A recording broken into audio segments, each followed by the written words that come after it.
Whale's Arts Commission is the former West Coast editor of Andy Warhol's Interview magazine and society editor of the Herald Examiner. Her cover stories can be read in Venice and Detour magazines, and she is a contributing editor to California Apparel News. For the next half hour, Joan will bring you inside news and views on society, art, film, and the exhilarating worlds of these multifaceted people. Here is Joan Quinn.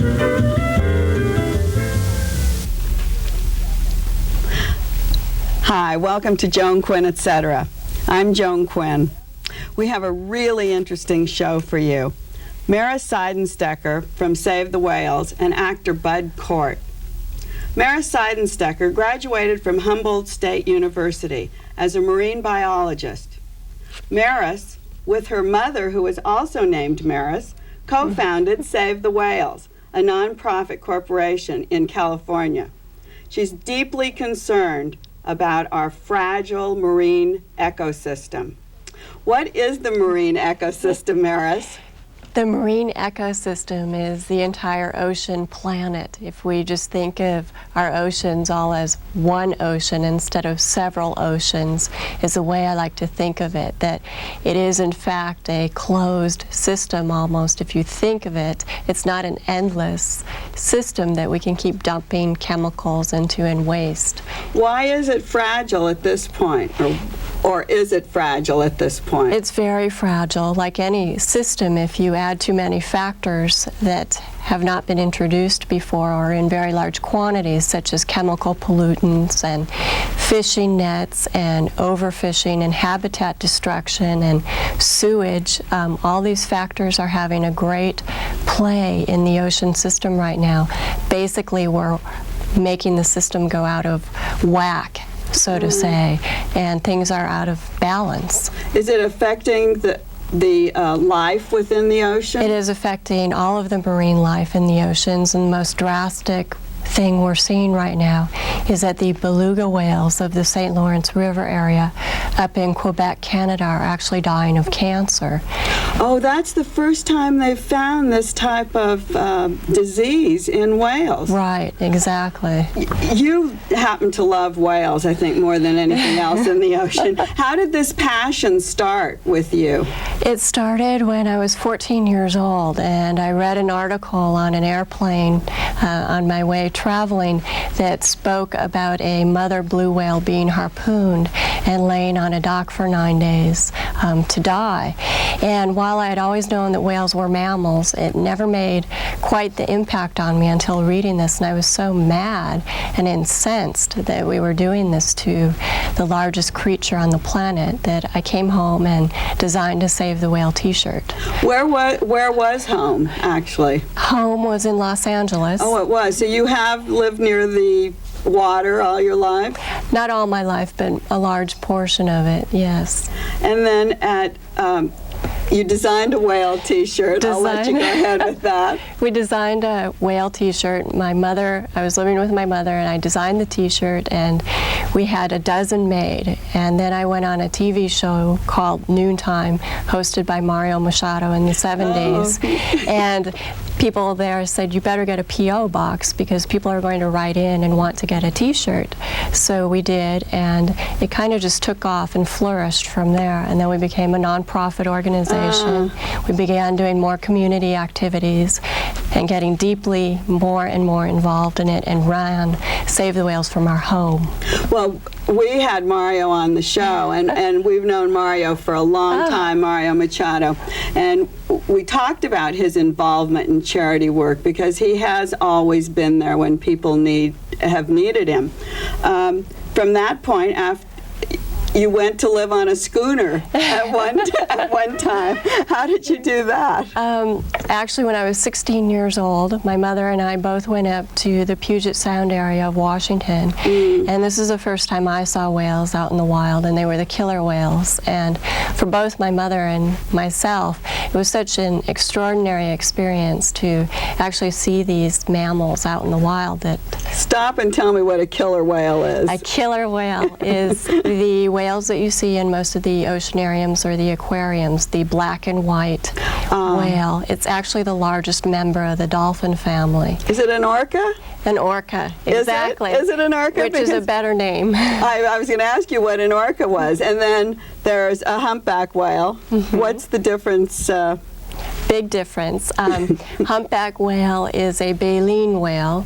Basically, there are two types of whales: whales that have teeth and whales that don't have teeth. And orcas have teeth, and humpbacks have baleen instead of teeth. What is that? Baleen is actually a hair-like substance. It grows in plates out of the roof of their mouth, and it's a giant filtering system. I see. It looks much like a broom if you were to look broom? at a broom, a piece of baleen. And they filter feed little plankton and shrimp out of the water. Are there any other names that we haven't mentioned today? There's quite a few. But names whales. that we would know, like we've heard of orca and humpback. There's the gray whale that makes the migration along the California coastline that most people are very familiar with. And the gray whale is what most of the California people go to do whale watching. Exactly. Why do people go to whale watch? I think they go to whale watch because it's a just amazing experience to see a whale actually out in the wild. We're talking about a 40 to 45 foot animal that is a mammal and warm-blooded like us and bears young and nurses their young and lives in family units their whole life. And to see this huge creature that's so gentle and sensitive to its surroundings is an experience that leaves one touched. You were actually whale watching recently, and we have some tape from your experience, I guess. It's actually a good friend of mine who took the footage. And we want to put that on, and then maybe you'll just talk over it as soon as we have the tape on. Here is a gray whale. It looks like an adult gray whale next to the little zodiac.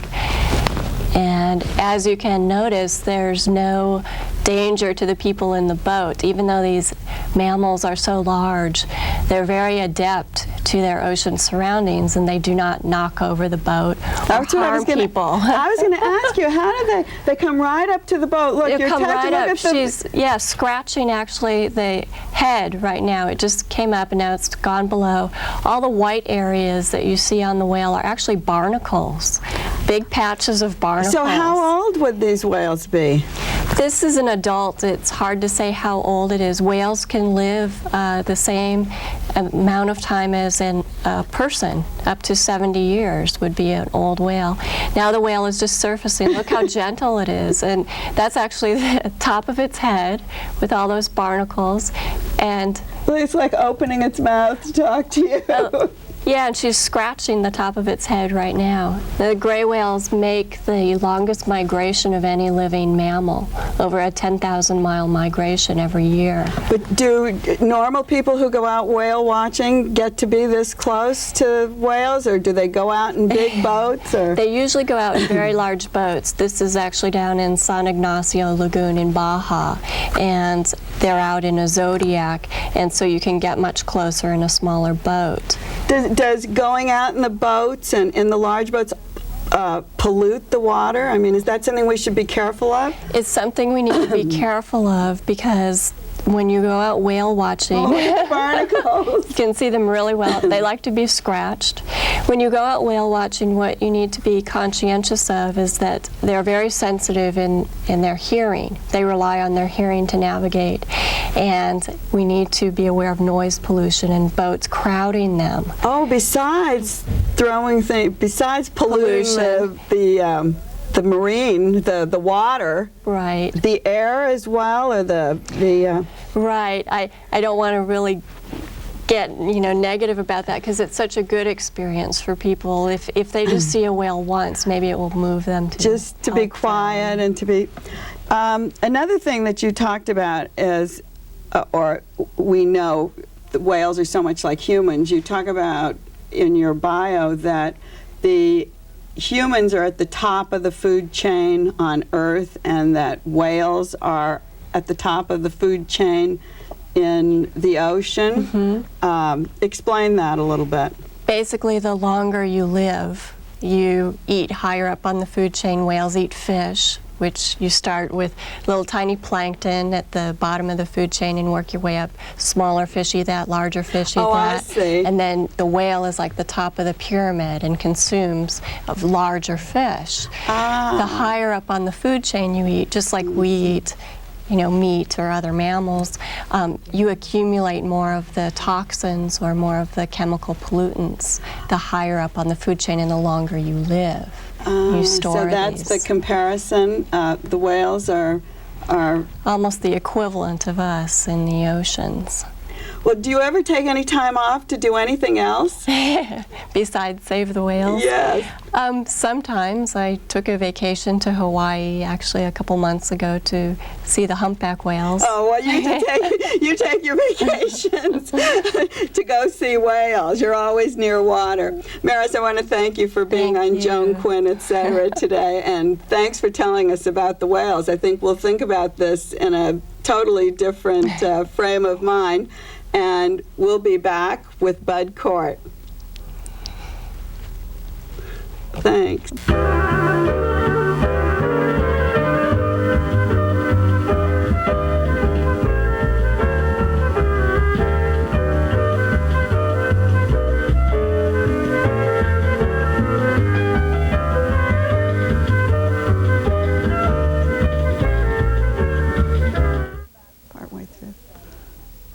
Hi, welcome back to Joan Quinn, etc. Bud Cort is with us, and he's worked in every form of acting: theater, television, commercials, stand-up, musicals, and radio. He's appeared in more than 35 films, and he's won the French Crystal Star for Harold and Maude. He also won France's Cinematheque Award and the New York Dramalogue Theater Award for Beckett's Endgame. All that work wasn't enough for Bud Cort. Bud wanted to direct. He got a taste of it when he co-directed a documentary for German TV with Robert Dornhelm. It was about the Chateau Marmont, the grand old Hollywood hotel. Then he went on to direct his first feature-length film, Ted and Venus. Bud also acted in the film. Welcome, Bud. Hey. You finally got me on the show. All right. I've been trying for a long time. How did you both direct and act? Well, that's an interesting question. I had heard I was very difficult to work with. You were difficult yourself? I had heard that, yeah. But actually, I enjoyed directing myself, and I have to say that I was a pussycat. But a director is totally involved in every role. Right. An actor just has his own involvements. Yeah, well, I don't know. You know, I started out as a portrait painter, and as a portrait painter, you know, I would be involved in choosing the background and the colors I wanted to stress and everything. And I always had a very visual kind of a feeling about everything. And I've brought that into my acting work, and I think this is just the next step in the evolution. Is that right? I didn't know you were a painter. Yeah. Plus, I'm a control freak. Well, you can paint me someday. That'd be nice. I want you to do that. Tell us where Ted and Venus came from. Well, it was an LA Weekly cover story about 7 years ago. It was a true story about a poet who was very talented, who saw this woman one day, and that was it. He had to have her. She was the next step for him in terms of creating new poetry, and his love life wasn't doing so well, and he just figured she could fill every little missing piece of his puzzle. Was it supposed to be true? Well, it's based on a true story. We put a different kind of an ending on it. I saw an opportunity to make a film about sexual harassment, and we were way ahead of our time because we finished this film about 2 years ago. Wow. And it took a year to get it out, and in the meantime the whole Hill Thomas thing came down, the whole Kennedy Palm Beach thing, and certainly people are a lot more aware of the problem right now. Our film is set in 1974 Watergate, so it's a period piece, you know. Why was it so important for you to make this film? Well, I always wanted to direct. I always wanted to make a film, and I just thought that for my first film, I wanted to do something very, very different. Usually your second film, you try to make something very commercial, which I now plan to do.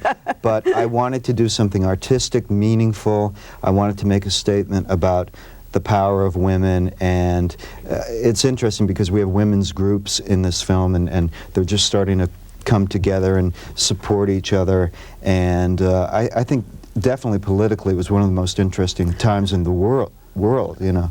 And the film covers so much of, as you say, what's happening today. It's almost like a prelude to it. It's how we got to where we are today, because the whole Nixon administration, you know, the Watergate scandal was rearing its head. Sexually, you know, if you didn't have 7 partners of every, you know, possible combination that you could think of, including inanimate objects, you were square. You know, there was the Cosmo girl, and I mean, we're living with the aftermath of that whole type of thinking. You know? Fashion changed so much too at that time. Skirts were short. London was like the tops of what was going on. Courage came out with those very kind of structured short skirts. Right. Well, we'll see, and then the hippie look too, which we're going to see in the film. Yeah, it's kind of the missing link between hippiedom and the disco age was this 1974 look. Yeah, so what are we going to see today? We want to see a We're going to show you a little clip of Ted, who I play,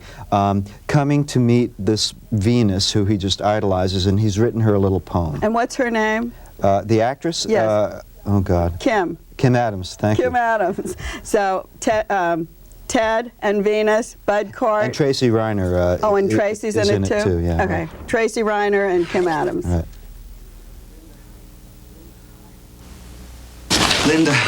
Linda, hi. Ted, I'm glad you came by. There's something I need to tell you. There's something I want to tell you too, but I put it into a poem. It's all about you. Ted, thanks for writing the poem. I'm sure it's very good, and I'm flattered. I just wanted to tell you, I can see that you're developing some kind of feelings. God, this is terrible. Tell him, go. Linda, I understand. It's nothing to be ashamed of. It's normal. Ted, no. What I'm trying to say. No! Ted, look. I'm really tied up here today. Maybe we can talk later or something. Of course we can. There's no need to rush. It's all here in the poem anyway. Great, thanks. I'll read it as soon as I can. Okay. Bye. Community Resource Project. Herb, I've been waiting for your call. What are you doing later? I'd love to go to an Italian restaurant. Huh? I'm dying for lasagna. Lasagna? I thought you hated lasagna. God, you'll never believe who was just here. Who? Ted. You mean the poet?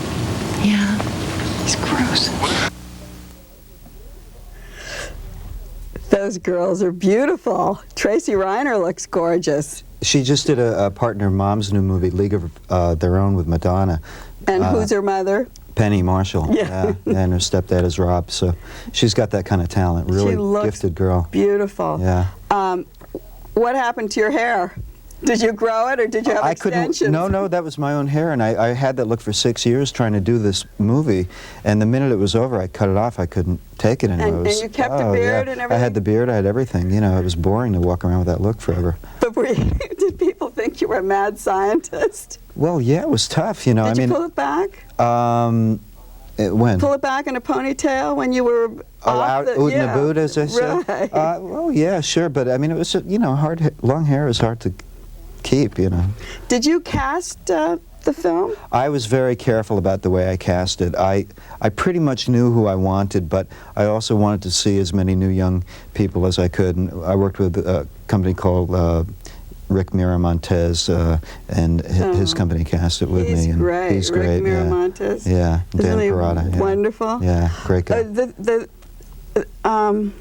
thing with the film, when you see the film, you'll see a lot of well-known people in it. I mean, Rhea Perlman's in it. Carol Kane, Jenna Rollins, James Brolin. Woody Harrelson, Timothy Leary, Martin Mull. Those people just aren't cast. Those people have to be close friends of yours. Well, Martin I didn't know. Tim owed me a favor because I had saved his life once. Tim Leary? Yeah, he had cut his head in the ocean and at a big party, and he was the only one swimming, of course, and I kind of went in and dragged him out, and as they were leading him away in the stretcher, he said, I owe you a favor. So I called him up and said, hey, that favor that you owe me, you know, you're going to be in my movie. That's what I would think. Yeah.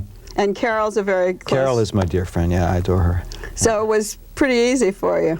Well, it's never easy to get people to do any role. I get, 3 scripts a week, and they go out the window. But to a man, every actor I approached said yes because the script was so fine-tuned. We had like 17 drafts of that script. I mean, so you knew just really where they were going to come. Yeah. Would you call it a low-budget film? Well, it was a low budget. Yeah, it was made for 1.5. We went over to 2, and 2. It was $2 million. Stallone's per diem. That's nothing.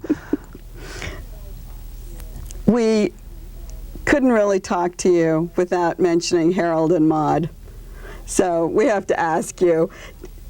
That really put you on the map, so to speak. Yeah, for map people to see you, right? Like the Hollywood cursed dead or whatever those people, those tombstone tours.